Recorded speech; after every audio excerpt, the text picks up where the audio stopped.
This is the Seven Figure Agency Podcast. Discover the strategies and techniques to grow a highly successful and profitable digital marketing agency with your host, Josh Nelson. Welcome, everyone. Really excited for today's session.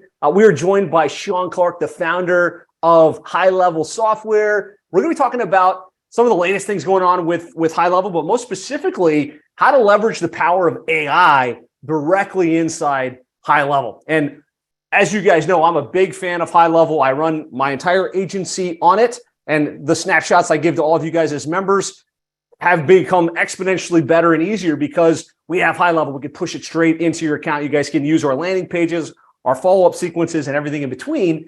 And we also use it for our client base, right? We put this in place for every client we serve. It's one of the things that differentiates us, helps us provide better results for our clients, and makes us more sticky. And I'm always thrilled to have Shaun with us. They've done such amazing stuff with the software. It's become such a big game changer in the seven-figure community. But he always brings some new goodies and some new exciting things that are happening in HighLevel. So type Shaun in all caps if you're excited to have Shaun with us and kind of excited to hear some of the new things that they're going to be rolling out. Fantastic. All right, they're excited to hear Shaun. Like if you're going to get a round of applause on digital, this is as close as you're going to get. The other thing I want to say is... Well, hopefully you can... I put on my ShamWow mic just for all of you today. So I was told that you can hear... I know. I got... I'm going to be selling ShamWows right after this. Don't worry. I got a sweet deal for everybody. But the other question, I've been told you can hear me better. Get into it, Shaun, the other question I want to know in the comments, how many of you guys have started dabbling with AI, ChatGPT, Jasper, and all of this other new AI technology that's coming down the pipe? Got to be everybody, right? Type AI in the comments. If you haven't, shame on you. Yes, everybody. So this session should be super practical. Shaun's going to talk, he's probably going to talk about a lot of things because that's what he usually does. But we're going to talk about how to leverage the power of AI directly inside of HighLevel. So Shaun, I'm not going to steal any more of your thunder. Thanks so much for being here. And I'm going to let you take it away. Sounds good. So the most important thing you have to remember about us is that we are not creative people. At least certainly I am not. So what we do a really good job of at HighLevel, I think more than anything, is stealing great ideas from our customers, and AI will be no different. So what I'm going to talk to you about today is really a reflection of honestly what we already saw our most advanced customers doing out of the gate. And we simply do what we always do, which is try to take the best of the best and bring it into the app and just make it simple and easy for all of you, right? So as a software engineer myself, looking at ChatGPT and AI and that kind of thing, it's clear that there is going to be a huge impact here. Now, I think it's yet to be seen how far it goes. There's a little bit of sci-fi there, but maybe some of it happens, maybe all of it happens. I don't know. But instead of guessing, there's just some obvious easy wins that we've seen out of the gate, right? So the most obvious from our perspective, based on customer utilization, is really content generation. And so that's really where we started.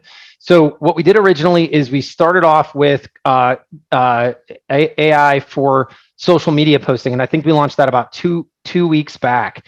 But today, I'm pretty happy to share, and I'm going to share the release notes, as exciting as that is. But I think it's the best place for us to start, and then we can kind of move in from there. So first things first. So today, we got a bunch of stuff. So Content AI is now available in funnels, websites, and blogs. And we've actually dramatically reduced the price. It was 75 cents for 1,000 words a minute ago, and now it's 9 cents per 1,000 words. So one of the biggest things we always do when we bring out new products is we don't just think about the feature, we think about the applicability of billing for the agency. So but remember, you can take this product and rebill it out to your clients. So obviously, you have choice here as an agency. You can choose not to expose this technology at all. You can choose not to use it. You can choose to use it for yourself, but not let your clients use it.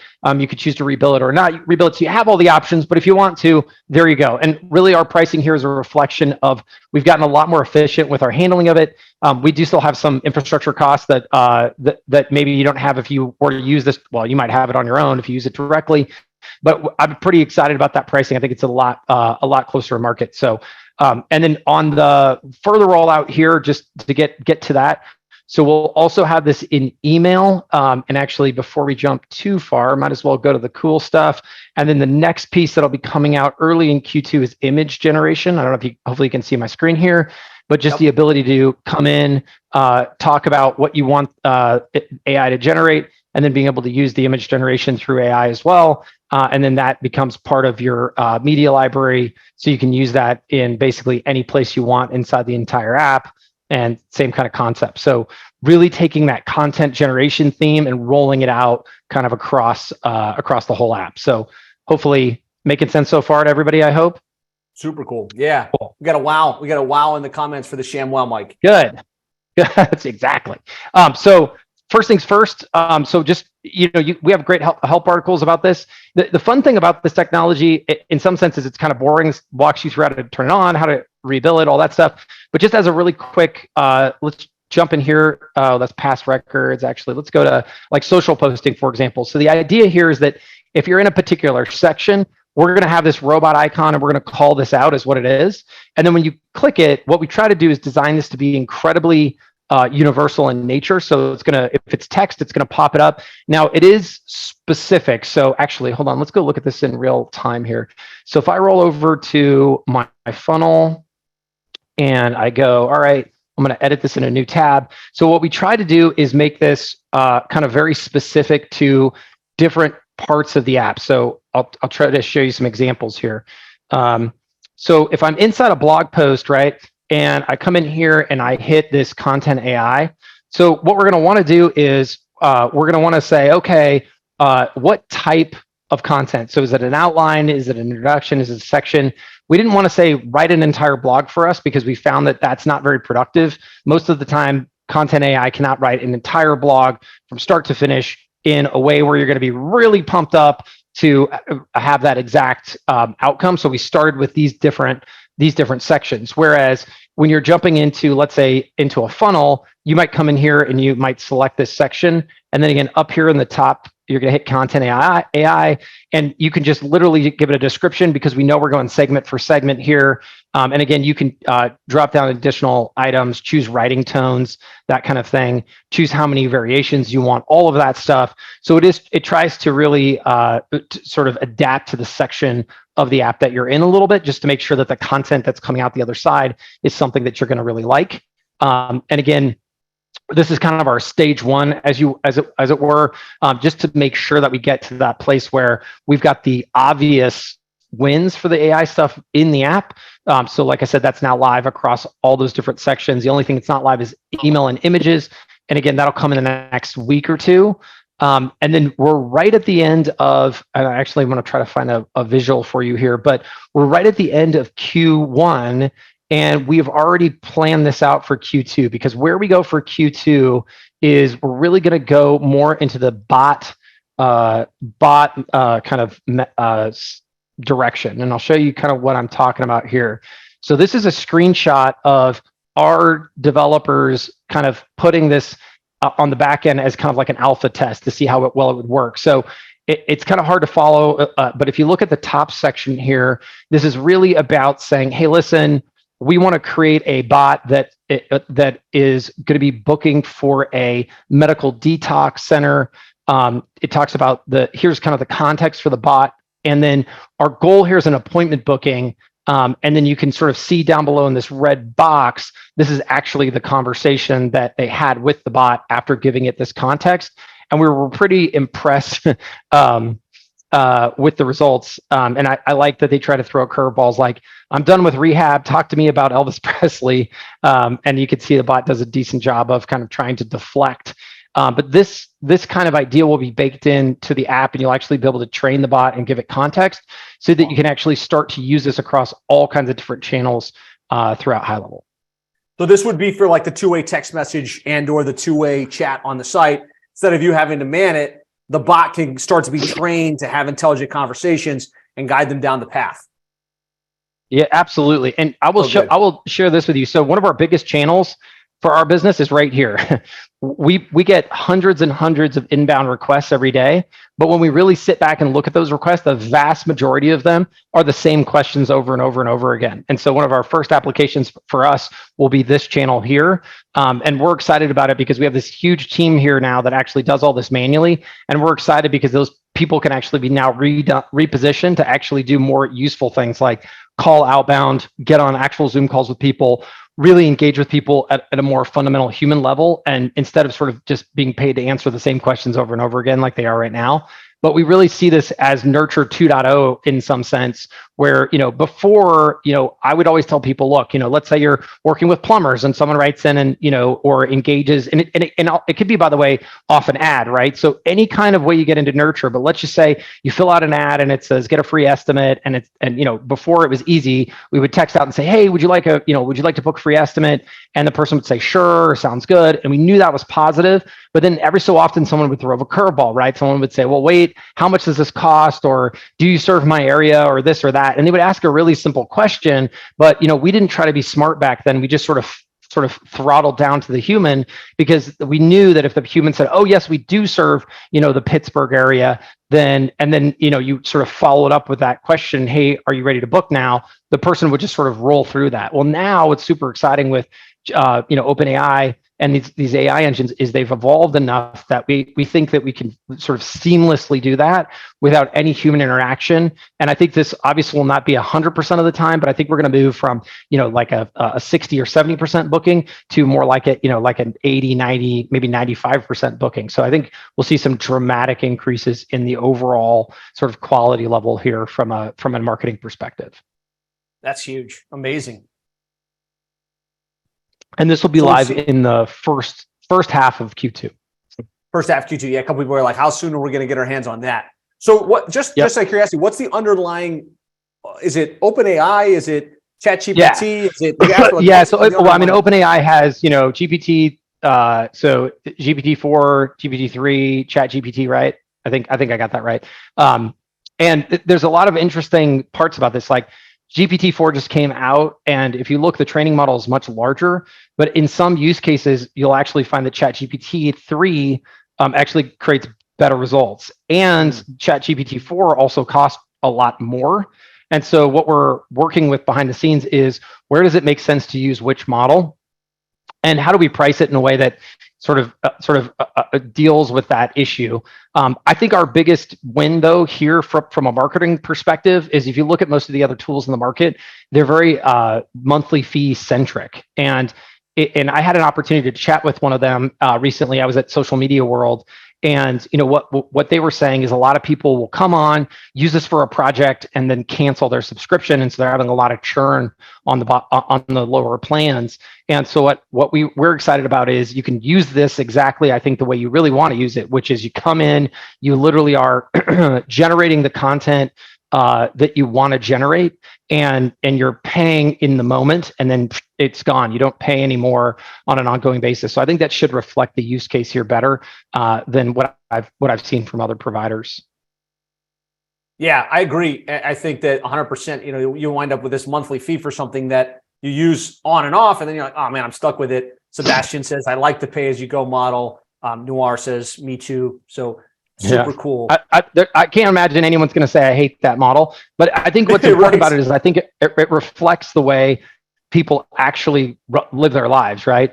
And so, but I do think, it'll be really, what I'm excited about more than anything is, as usual, getting this into the hands of customers and looking at the behavior, because I think some people will love the idea of letting their customer come in here and do social media posts using Content AI themselves. And then I think some people will say, oh, I hate that idea. I don't want my customers to ever see this. But I think there's some real power here, again, in trying to get your customers to use these tools. And I think that, one of the things is, who knows how far this sort of goes, but I think it's a pretty foregone conclusion that many people are going to use this type of tool to at least get themselves started in lots of different places, and then really evolve it from there in terms of writing from scratch. And what was really cool, I mean, good and bad, I suppose, but I met a guy whose entire career has been copywriting. And, he said to me that without telling anybody, he did a head-to-head test of Facebook ads written by him versus Facebook ads written by Content AI. And this was about a year ago. And he said, 9 out of 10 ads, AI at worst was the same as him or better. And he said the only ad where he was able to win was where he used a recent thing that was in the news that had not yet been hit by the model, but that's subsequently since that time has been solved. So I would say these days, if you reran that test, it'd be about 10 out of 10. Now, for him, he's smart. He's going to use it inside his copywriting business to actually run a lot of his copywriting. But it tells me that from the eyes of a professional who's actually battle tested this, this technology is really, really good on the ground in the marketing sphere and realm. Yeah, no doubt. Like, I mean, you can try and avoid it, or you can leverage it, right? And it just get better at the results you produce for clients. I love the fact that you've got this right in the blog. You've got it. I saw in the landing page builder. It's in the social post, and it's going to be coming up in the kind of the communication and work. You're going to add it to the workflows as well. So everywhere. So the vision here is that there's no place this little pop-up can't go. So we're gonna now. What's nice about it? So we've seen some other applications where people will kind of like run it like a bot or like a chat on the right hand side. And the problem I think there is you lose a lot of the context again of what you're working on, because I do think there are just obvious easy tweaks that you should be making when using this technology. And if we can automate a lot of that, I think that's kind of is kind of what our job is here. Like I think this is where we create a lot of value. Also, it's funny how these tools will evolve, right? So a lot of this is about, if you read about this, of like, well, the same AI engine coming out with radically different results for the same sort of end hope by two different people. And the difference really is the prompts that are given. So one of the things that we will work on very shortly, especially after the bot goes live, is being able to save these prompts as part of the snapshots. Because I think that the future of the success and failure here is who knows how to prompt the AI better than the other person versus writing it from scratch. So we'll build that construct in. I think a lot of agencies will start to create a lot of IP around that, just like they have with many other parts of their business today. No doubt. Yeah, the power's in the prompt. So if you give us the ability to kind of build those prompts and save them in the back end and push them across our entire inventory of clients on the snapshot, that would be huge. A couple questions real quick, if you have them, Shaun, that are coming in. Yeah, fire away. Let's see. Josh Crouch wanted to know if there's any way to get on a beta that has access to some of this stuff, or if there's some backdoor to register for that. Oh, I mean, no, because it's live. It's live. So what we're seeing right now is today. Live in your account right now. The stuff that's coming out in Q2, you're going to just have to wait, I guess, until Q2 whenever. Oh yeah, I mean, the thing is, here's the thing: we will roll stuff to beta if we're at all concerned that we want more testing from the community. But we're not, we sort of think of it as like, the faster we can get it in your hands, the more we can learn, right? And we try to balance it out. We try almost never to go to beta if at all possible, only because the real reality is I could say go to beta.gohighlevel.com all day long, and the number of people who actually do it is pretty low. So we only do that in situations where we're like, well, this could kind of like have some kind of let's test it first, right? Yeah, well, just unknown effect, right? That like we're not quite sure if there's something we missed here. I don't know. Let's just say it's on beta. So if it blows up, we can say we told you it was beta, right? But in general, we try not to do that stuff. And the only other thing we're really sensitive to is like when something new like this comes out, what we realize as agencies, we're white label from the get-go. So we want to make sure we're not interrupting your business. So like your users log in and boom, it just completely blows up your whole world, and your customers are like, what is this? And I can't believe it. And you're flailing to explain all this. So what we've done, and actually Nelson just threw that down in the chat for us, we make it so that you have to turn it on in order for it to be available. And that's specifically so we can give you time to actually digest this, know what's happening, all that, without sort of feeling like a grenade got thrown in your business that day. Love it. So good. Sebastian wants to know, is there going to be a place to select, I want the Chat GPT 4 versus Chat 3.5? That's a debate. I mean, it's a pretty advanced use case. In our case, we want to make it so like if you, let's say like I could see that being like on a workflow step or something, right? But in general, throughout the app, like I don't want to be like presenting even the average agency with that question. What I want to know is that our team has done a good job evaluating what's going to create the best outcome, and then choosing that because it's going to create the best outcome. And in all those cases, if you feel like we're doing a bad job, tell us to improve, and we'll do that. If not, you can go off and run those models directly yourself for the use cases where you feel like we're missing the boat. But in general, I'm going to try to shy away from that, just because I think today's ChatGPT 3 versus 4, and then there'll be 5 and 6 and 25 and all this. And so I just think it's better to just figure out the best answer and implement it. Love it. Makes a lot of sense. Don's asking, is there a way to leverage this in GHL for Facebook ads? Yes. So whether it's, I can't remember, I was just asking Varun if it's this quarter or next, but we will pull in or do ad creation in the near term. So certainly this year, let's say. So the ability to create Google ads, Facebook ads, all of that.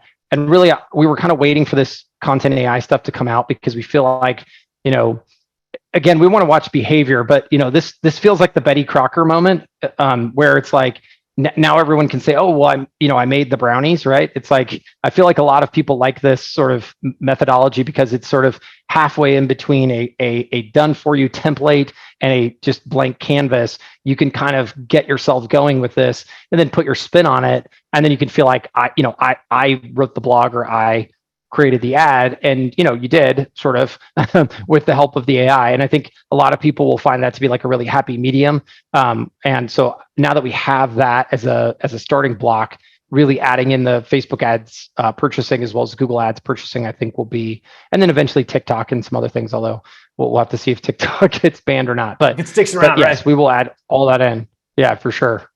That's awesome. So that's a little ways down the track, but it's on the vision board for like kind of what we'll you see. want to see. It's all about, it's really just hiring. I'm trying to remember where we're at with people's start dates, because with our dev team in particular, we tend to have like 60-day start windows. So it all just depends on where people fall in, but it's absolutely on the roadmap. And in fact, I'm trying to think. So big items for Q2, since I'm here, I might as well show all that off, right? Yeah, let's see it. One of the comments, if you want to see some of the big items for Q2. Let's see. So start pulling up some Figmas. This is how we do it. So for those of you who don't know, we have a white label mobile app. But one of the questions we've gotten for a really long time is how do we customize it? And so we're really going to show you how this works here. So this will go live. This actually is supposed to go live by the end of this quarter. It'll probably push into next week if I had to guess. But this is this idea of you being able to easily come in and buy the white label mobile app. And then you can see down at the bottom here, it's got like this nice little flow. It shows you where you're at in your purchase flow. But the cool part will be the customizer. So you'll be able to actually come in and start customizing all the colors, all the fonts. You'll also be able to choose different menu options. You'll be able to add custom menus as well. So if you want to add your own items into the mobile app, you can now do that. Again, you can also change font styles. And again, you can change both side menu options as well as bottom menu options. And of course, you'll be able to, this preview will look a little different than that. It'll actually be able to see the menu options. You'll actually be able to start customizing your white label mobile app right inside the app. And then all of it will be, or should be, almost real time. So you won't need to republish your app in order to see those changes, but they'll just flow through automatically from the customizer. So I think that's going to be pretty That's rocking. amazing. That's really cool. Yeah, very, very cool. And then these are, let's see here. So these are a bunch of membership analytics that are going to be coming out. We're focused a lot around revenue generation. Let me see here. Where is the one I was looking for though? Gotta find it. Hold on here. Sorry, I gotta search Slack. I was unprepared. I apologize. See, but this one is worth this one. So there's that guy. Okay, let's open up that guy. So proposals and estimates. This is going to be one of our big ones for this quarter. So this is literally, think about this as both a replacement. First, we're going to target this as think about it like a Panda doc, maybe, I think is maybe the better way to think about it. So you come in, you're able to choose between estimates and proposals. You'll be able to say, okay, I'm going to create my proposal. This is like who it's going to go to and all that. That's boring. But now you can actually go in here and create the actual proposal to be a builder. So you'll be able to go in, fill this out the way you would sort of think to do that. And then eventually you'll be able to add that's variables and stuff. Get to the good stuff here. Document headline, And then you'll be able to put in your items. Oh yeah, videos and all that stuff. So that'll be amazing. But that's pretty sweet. Get there. Yeah, Here we go. almost all of us are using Panadoc or one of these proposal builders. And you're saying this is going to be native right inside of HighLevel. Correct. Yeah. So yeah, you can put in all of your items here, and you can add discounts, you can add payment schedules. So really trying to help you make it as kind of as sophisticated as you want.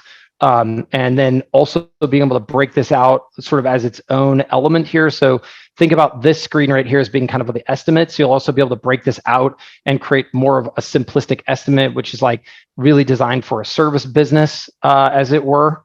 So being able to do that. Obviously, taxation is included, all that. Mark is paid. Oh yeah, so then you can add all the signature components to it as well. And then from the user perspective, you'll be able to send out these emails here. They'll be able to click open, click start filling out, and actually do all the signatures and collect payment, all just like you probably do now with something like a Panadoc. So this will go out. This is slated for Q2, so this will be a big push for the team for Q2, but I think it's going to be very doable, and I'm pretty excited about it. That's awesome. Love that. Cool stuff. And then, go ahead. No, you go. Oh no, I'm still trying to find another one. So I'm wondering if I was wondering if it got stuck down here, but hold on. I'm going to figure this out. My Figma skills are pretty weak, so I apologize. But the other big thing while he pulls that up, I'll just answer Arthur's question here, saying, will the AI be used in SMS marketing to book appointments? Yep, he was showing us that earlier. It's going to come out in Q2. They want to give you the ability to use the AI to answer the questions and kind of move people to the booking appointment or whatever the goal is. So that's really cool and on the horizon. Let's see. Pascal is saying right now the content chat AI produces disappears when you leave the section of chat AI. Is there any way to save the content? Does that make sense to you, Shaun, what he just said? It should auto save actually. So if you look at, if we go in app, and I'm sorry, if you go to automation, if you go to content AI, anything you used is automatically saved. And see, it breaks out based on social planner, blog, funnel, website. So it actually saves all the content that you previously generated, because we don't want you paid for this, right? So we don't want you to lose it. So like, here's 5 variations. Here are the 5 variations that you generated at the time. And so it's all right here for you to reference at a later date and reuse, obviously, throughout the app as you see fit. So it's all right here. Love it. Yeah, I had no idea that was there. So that's going to be beautiful. Like, so you started it over in Blog Builder and you got the little chunk of content, but you can go back and find like all of the prompts that were, or all of the absolutely. Absolutely. And, again, several reasons. Obviously, one, you paid for it, right? We sort of see it as like, that's your creation now. That'd be like creating a social media post or something and then it disappearing.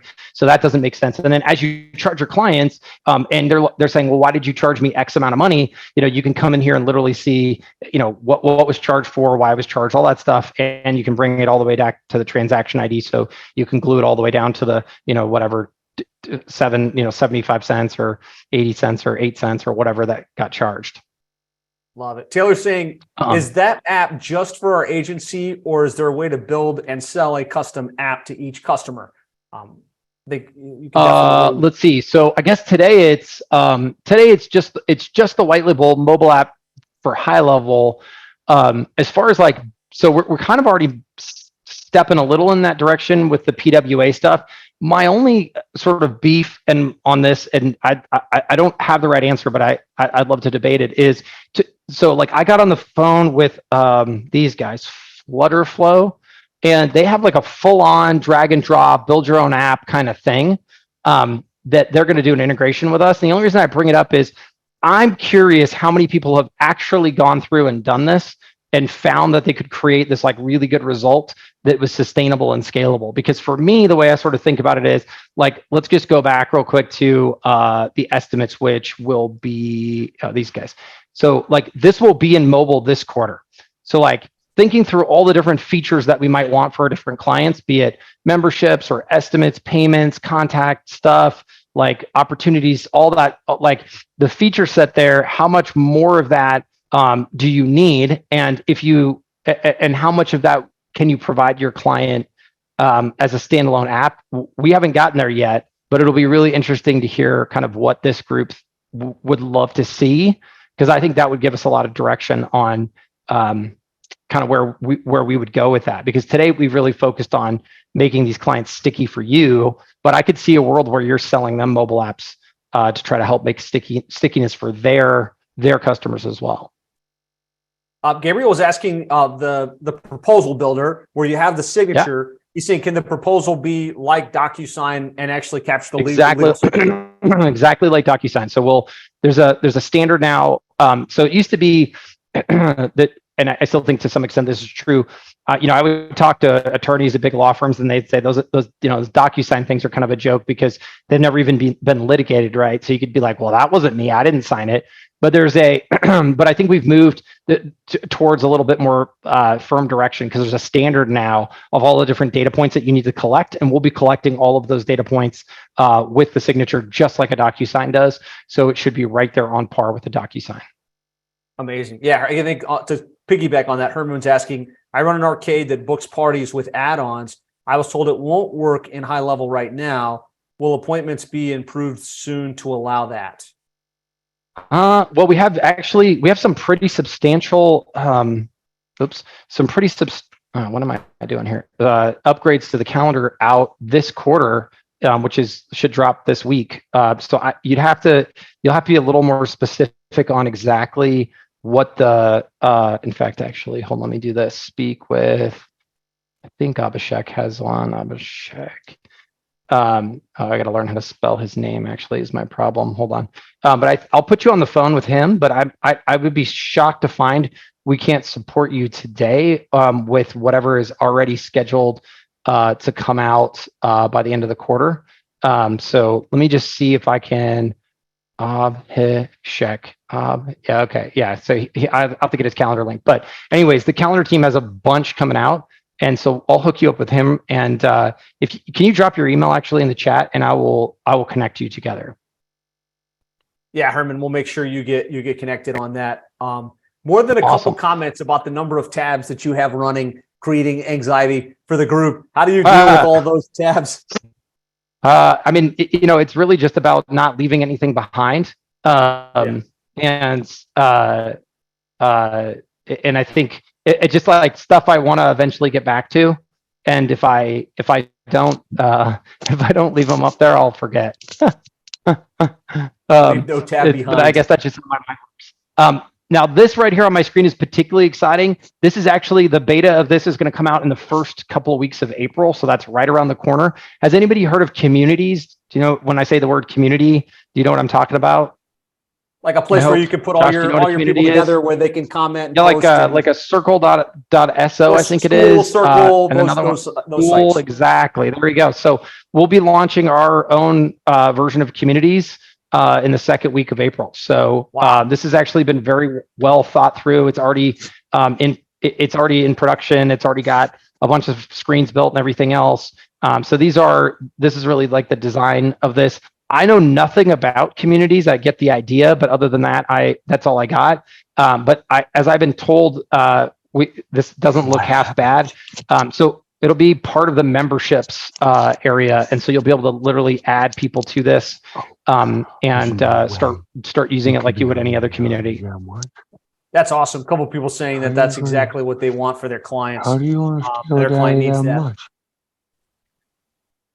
I think we So let's see here if there's anything interesting. No way. Yeah, so you hopefully get the deal. Yeah, someone is not muted. Yeah, I'm trying to find it. I think I got it.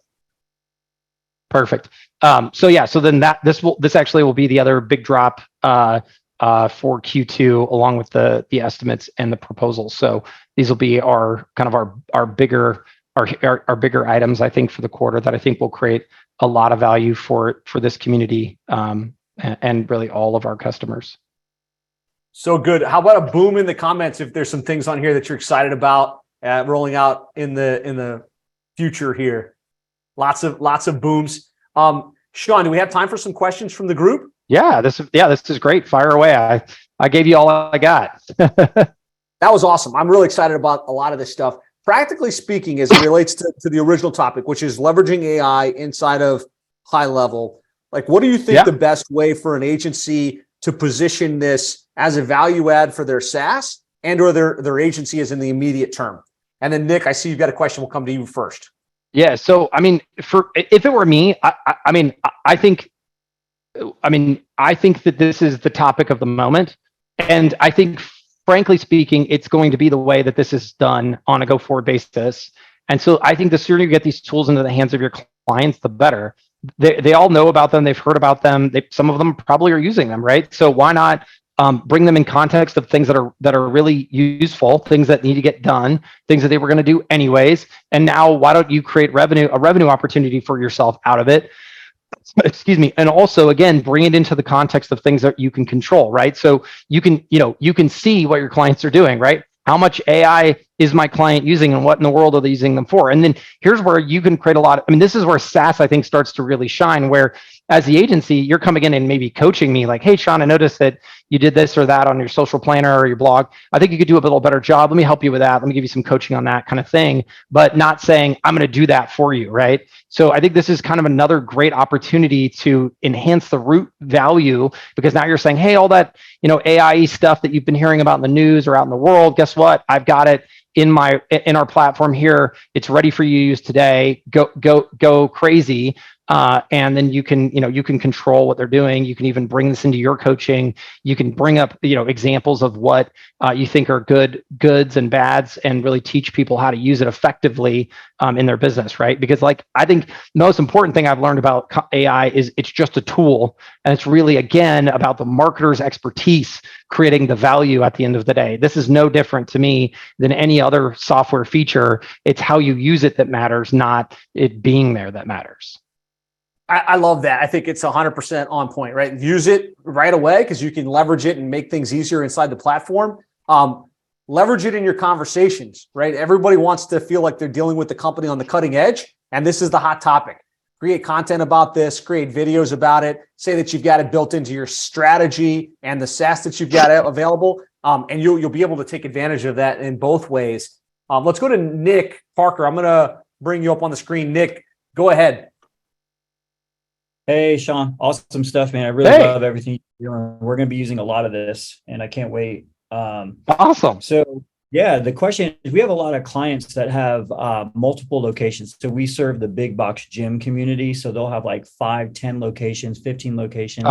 We're starting to integrate the website chat, and I love the AI idea. But I had a question about, so each location has their own HighLevel sub account.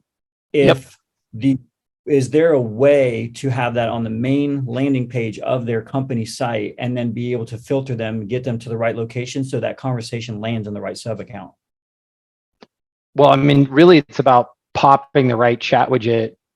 I would pop that chat widget per sub account. Although, actually, well, this is kind of where you're crossing the chasm to Eliza. Have you ever seen Eliza? Yeah. I've seen Eliza. Yeah. So the reason we built Eliza was kind of for that use case, right? I've got a gajillion different customers, be they locations or customers in the same vein, whatever. And in reality, what do we want to do? We want to have this unified messaging experience where we're doing a great job for them, where, versus maybe routing it to that location. Maybe the person's there, maybe they're not, right? It's almost like you want to do the triage for them and get them booked in. That's kind of the way we looked at Eliza, because we thought that the customer experience would be superior by kind of having that model. So you could take Eliza and take one dedicated staff member and have them work on behalf of all the locations, right? Now, everybody's going to be different in terms of how that's structured. So I guess, or the other hack there would just be Eliza lets you transfer. So I guess that's the other thing. You're already assuming that, actually, not, sorry, I'm just thinking as I go here. So you're already kind of assuming that use case, which is I come in, I chat with somebody, and then they ask me, or do you want to show them a location list? Well, let's say it was using the language learning and it said, hey, how can we help you today? And they had a question. They say, great, which location were you wanting to chat with? And then it would. Now that's where so this is where AI kind of goes to kill it, right? Because this is where I think what will allow you to do with the AI bot is give it all that context, right? Hey, if they say this or that, give them this booking link or that booking link, right? you'll be able to push them around a lot better with AI. If you wanted to show them a location list, Tom Bristol has an add-on that does that, FYI, that you could use today, where it could be like, hey, which location do you want to chat with? So hit up Tom Bristol. Or Marketer's if you want to do this, I think is Marketer's Toolkit, right? Tom Bristol. I think so.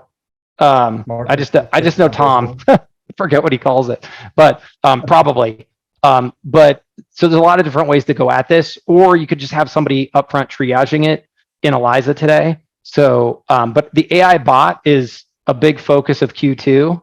And I do think it will solve for this use case probably the best, at least from a cost benefit analysis perspective. We're certainly going to put it to the test on our web chat.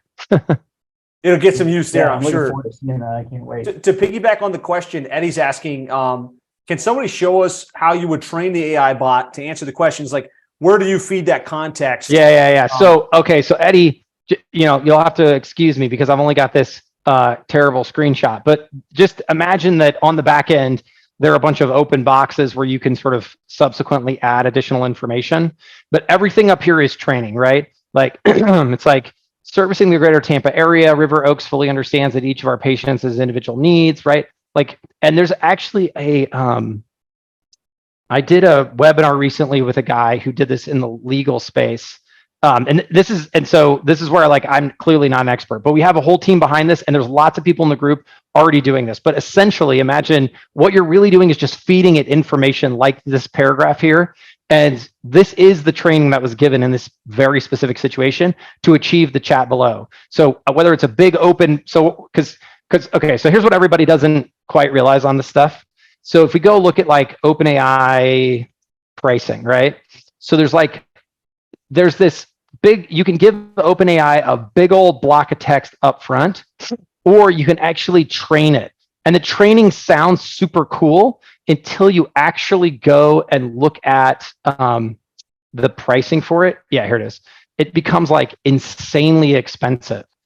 So if you start to look at because you can give it like structured data, and structured data would be like products or like business hours or services, like information that's not just a big block of text that it's like sieving through, but you can like give it information that's very like 0 or 1, like the prices of all my products are like this, and the descriptions of the products and the colors they come in and the sizes they come in and all that. But the problem is they store all that in on the OpenAI side, and we price this out. It's like $2,000 or something for the average training model of any reasonable size per month.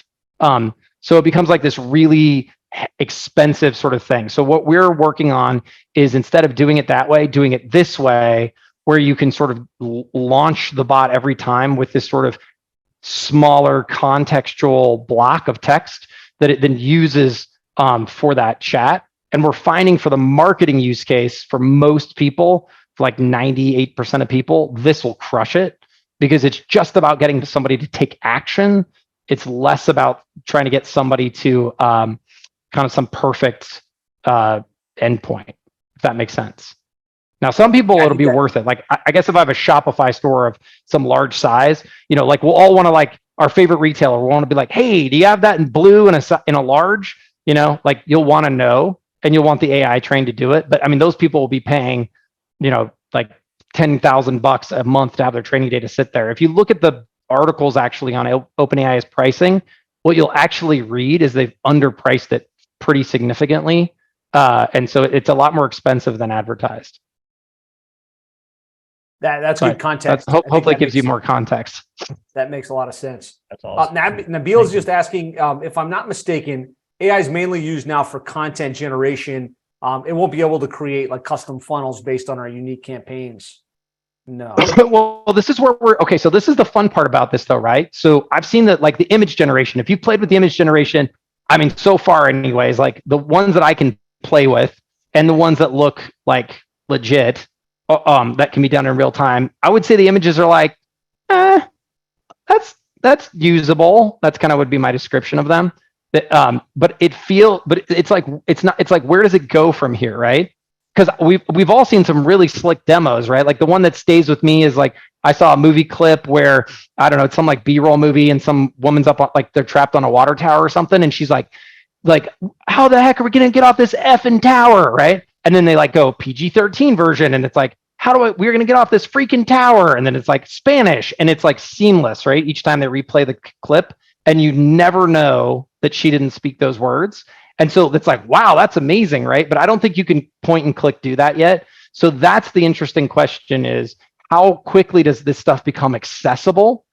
Because the other thing, like I've seen avatars, like video avatars that look totally human, and you can get them to say anything you want. It's like, that's the fun part. Where does this all go? And as soon as it's like really accessible and usable and not crazy expensive, we'll rush to bring it into the app for all of you.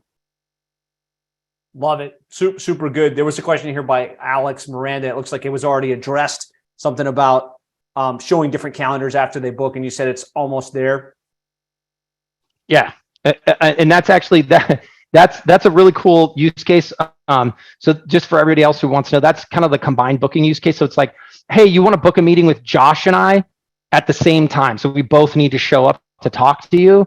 So you need one calendar link that you can look at that sort of glues and meshes our availability together. Yeah. So that's like, that's like either in QA, almost in QA, or released and I don't yet know about it, but it's somewhere in that. But it's like one of the it's like definitely one of the features that's right there.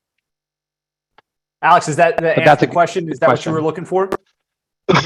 and just in general, so it's fun to get on these calls and talk about new features, but don't think that we've left anything behind.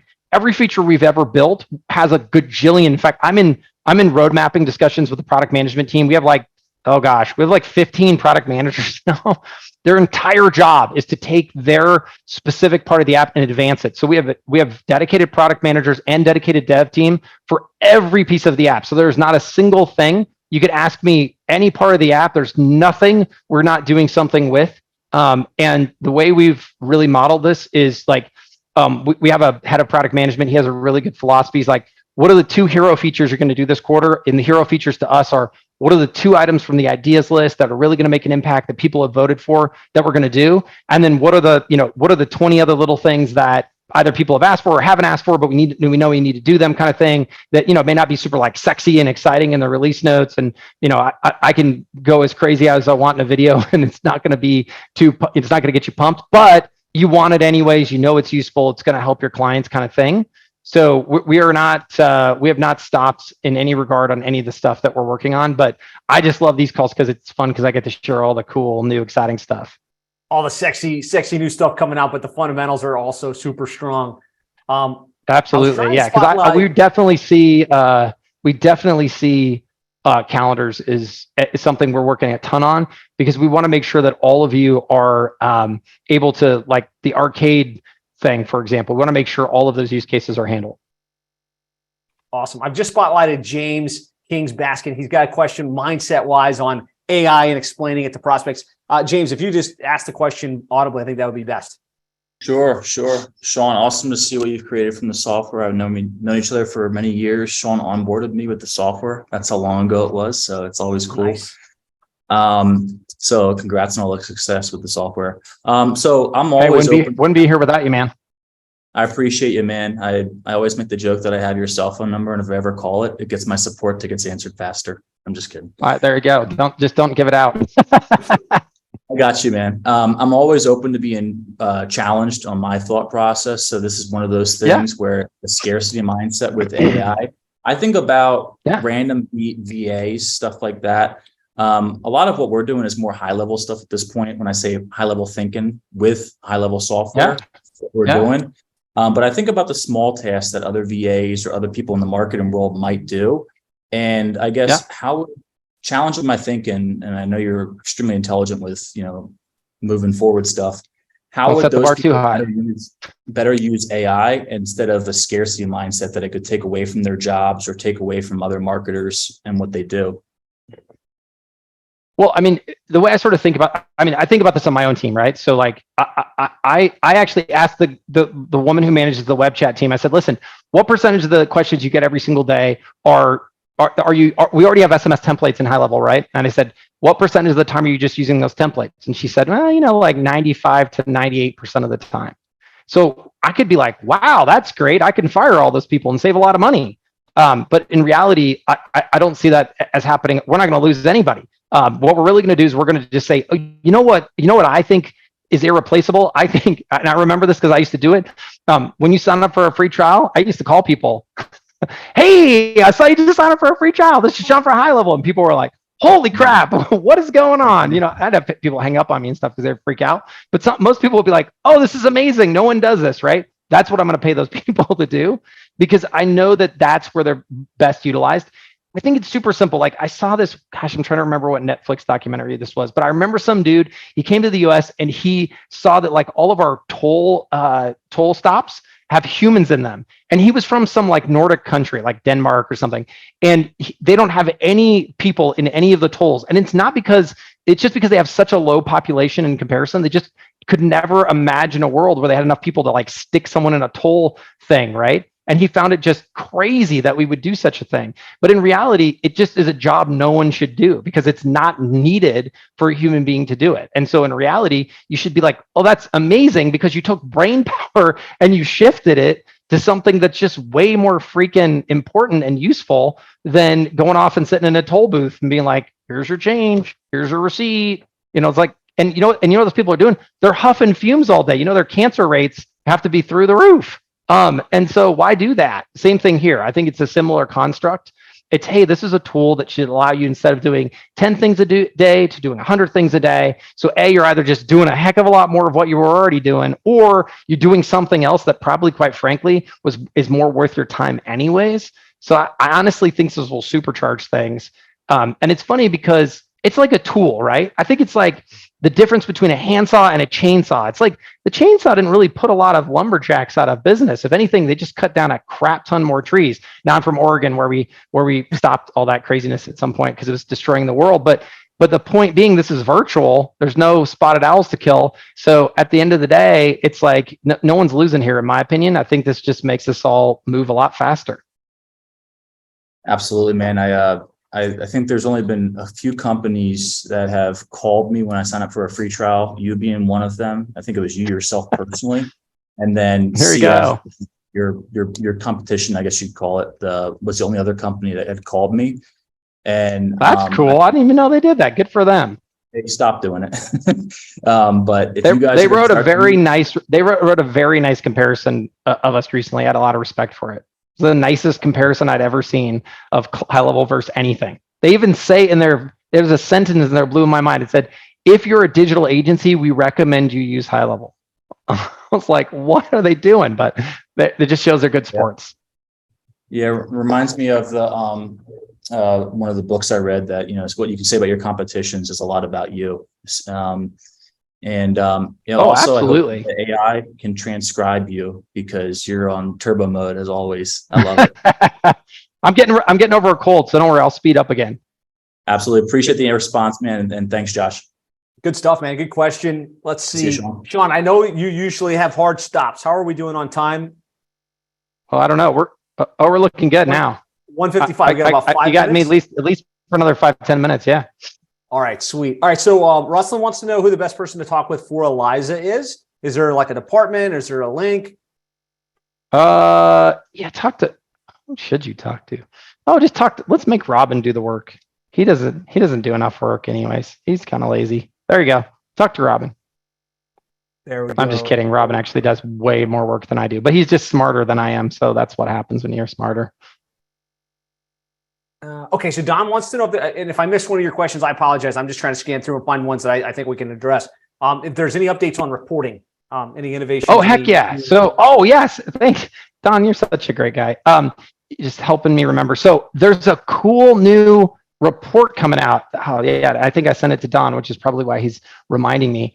Okay. So I think this group is going to love and hate me at the same time. I'm okay with that. In fact, don't worry, Josh, we're going to steal some of your stuff. So let me show this link. So, okay, quick backstory. Okay, I used to run a company called, not Envision. Hold on. We'll show the Envision website, but that's not it. Although I did talk to the CEO of that company, which was kind of cool. I used to run a company called Invoice Sherpa, okay? And Invoice Sherpa will connect your QuickBooks or your Xero, and it'll automate your invoice reminders out to your customers. And early days in Invoice Sherpa, here's what happened. People would walk in the door and they would have, I kid you not, $1 million in 90-day plus past due receivables.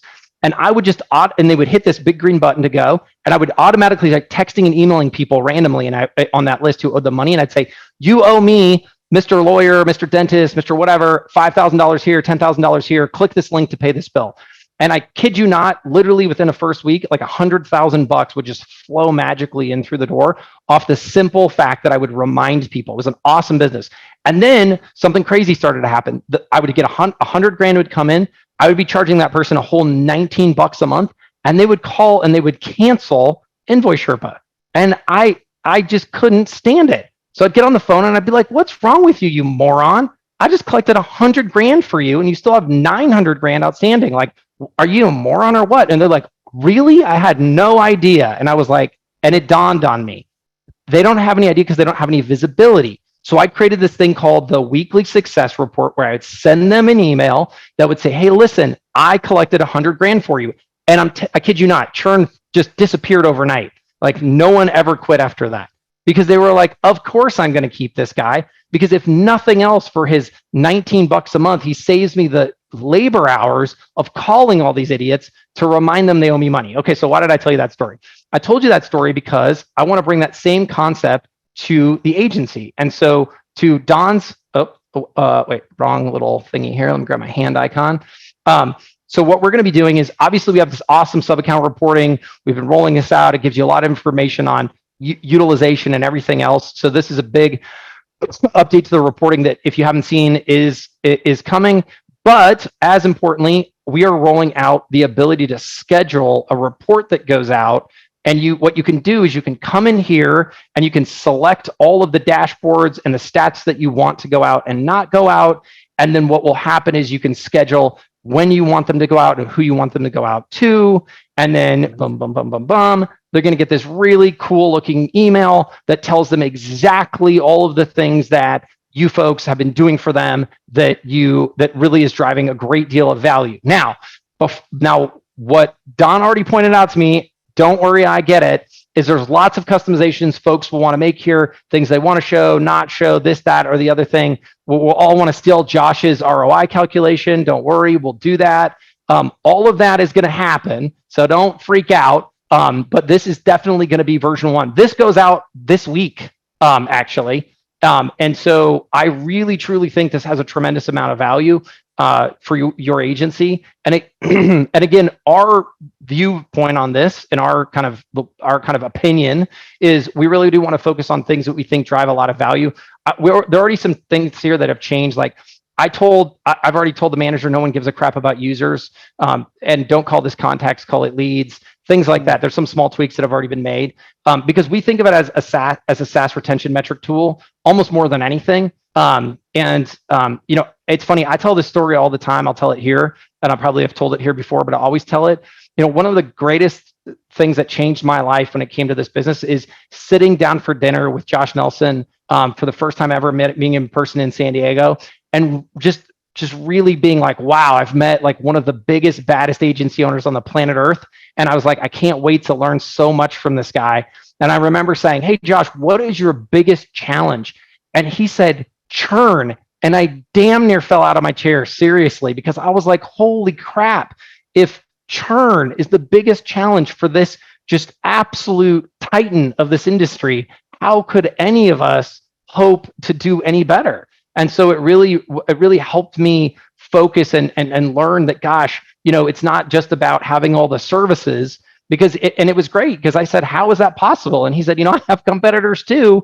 And people will call my competition up and say, hey, I'll do all that same stuff for 20% less and a new website to boot for free. I'll throw it in. And it's like, bam, that's competition. And so we really wanted to dig deep here and find different ways. And obviously SaaS mode to me was the big way to do that. But I think adding this type of reporting in and really reminding clients that, hey, we're over here doing stuff that's really valuable to you in the form of money and leads and customers and all of that, to us and to me, that's the most important way to help drive even more stickiness. So this is the reporting that we're launching this quarter.